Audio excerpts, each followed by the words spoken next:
Hello everyone and welcome back to our channel Quaint. When you browse the internet, shop online or check your bank balance, you unknowingly place immense trust in one tiny symbol, that padlock sign beside the web address. Yes, that little lock actually represents HTTPS. At the end, one S is there, and this is actually nothing but like what, like a silent guardian that protects your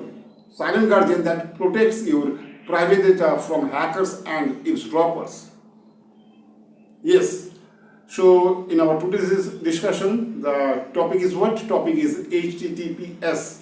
But before HTTPS, one thing was used, that is HTTP, means the end S, at the end S is there, HTTPS, but in HTTP the last letter is P, S is not there.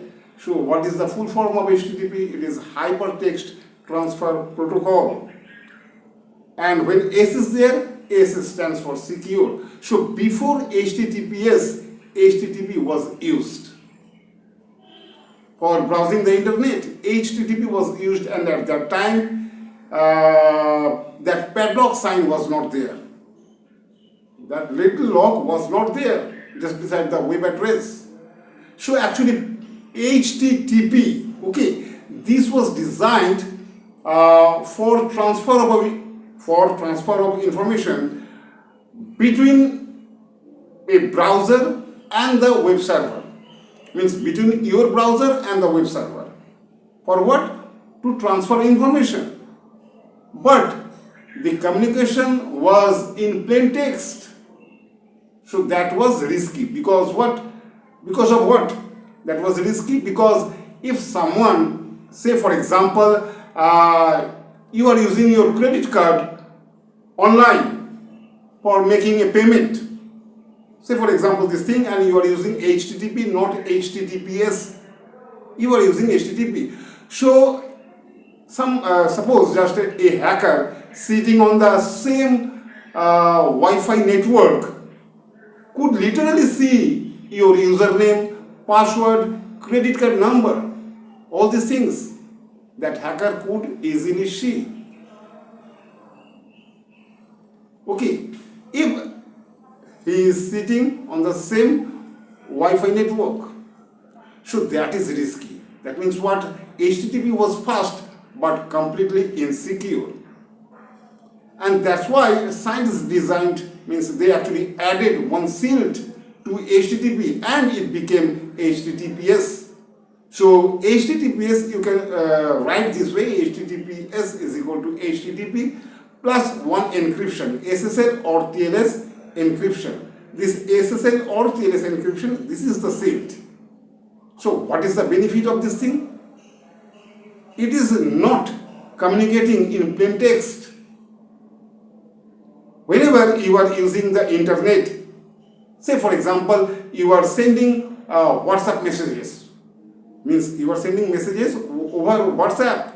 So in that case, when your private message leaves your device, say for example your smartphone, your private message leaves your smartphone, in that case that data, before leaving, that data is actually encrypted. The whole message is encrypted. So if there is one hacker, okay, somehow he intercepts your private data, then all they see is just nothing but gibberish. Means that is actually encrypted data. Means what? That is coded information. Coded information. And just by using classical computers, you cannot decode that information. That means you cannot decrypt that encrypted data. You cannot decrypt that encrypted data by using classical computers. That is the technique of encryption. Okay, this is so robust. We are right now talking about only classical computers, not quantum computers. So that is the purpose of adding that shield. Okay, so how this actually works? So whenever you are using the internet, you are browsing something, say for example, you have already typed a web address, okay, on your browser. So what happens? Your browser says, hello, I want to connect securely. And you have already typed the web address. So that means key. That means you are trying to connect one server. Okay, so that server replies, sure, here's my digital certificate.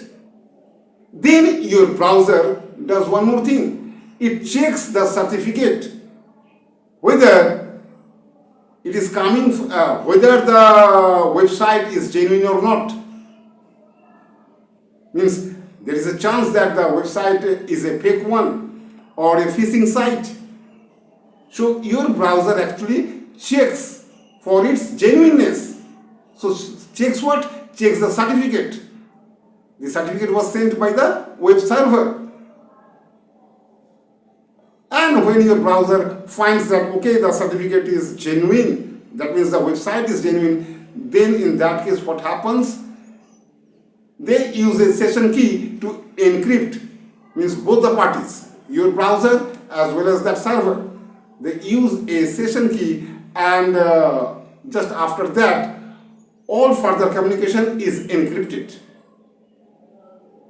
And this entire exchange is called TLS Handshake, and it happens in milliseconds, faster than you can blink.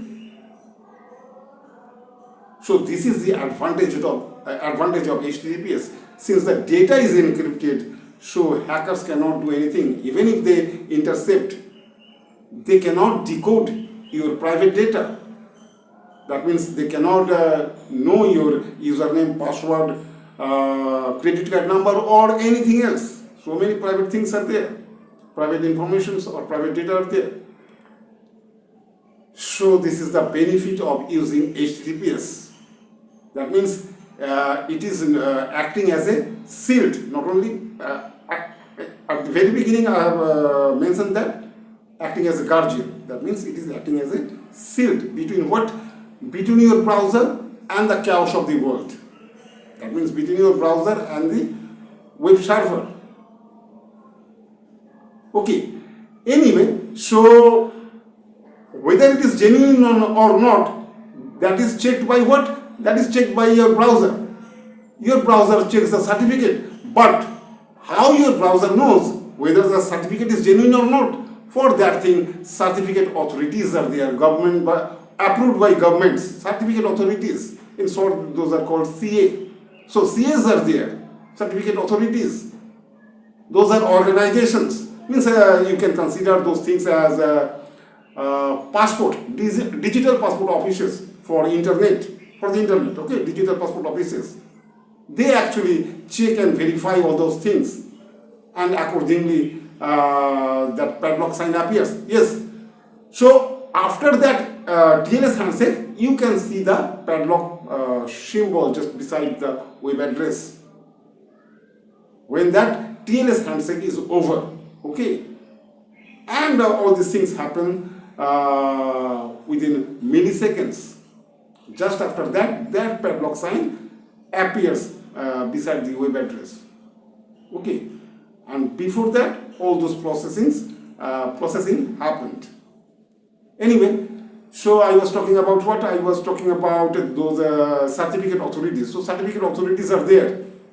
And say for example, there is a phishing site and you are trying to connect that phishing site. That means that phishing site cannot produce that certificate which is approved by CAs.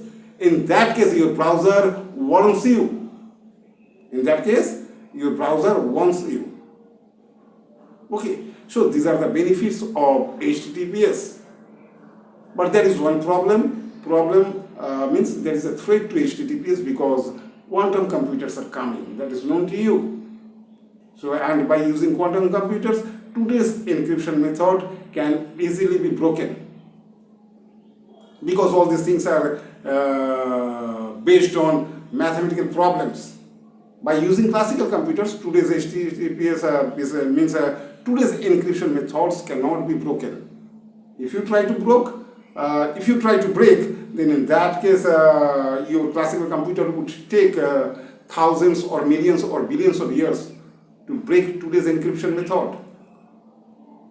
Okay, but by using quantum computers, easily you can break within seconds or minutes. Anyway, so scientists are already trying to develop new encryption methods, that is post-quantum cryptography, or better to say here in this context of HTTPS, they are trying to develop post-quantum HTTPS. Post-quantum, okay, means after what? After quantum means if hackers use quantum computers, then what will happen to that HTTPS? That HTTPS will no longer remain safe. Okay, that's why scientists are already trying to develop all these things, and already there is some development, and for that thing I have already posted a few videos.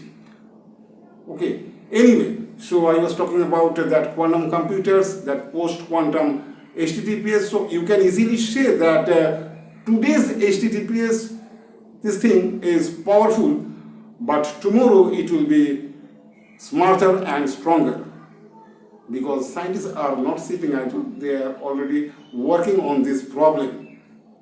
What will happen when quantum computers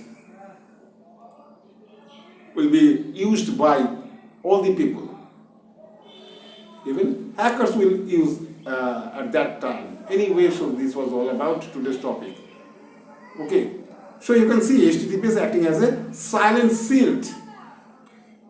Anyway, so this was all about today's topic, and this is the end of this video. If you found this video interesting, so please like, share and subscribe to our channel. This is the end. Thanks for watching.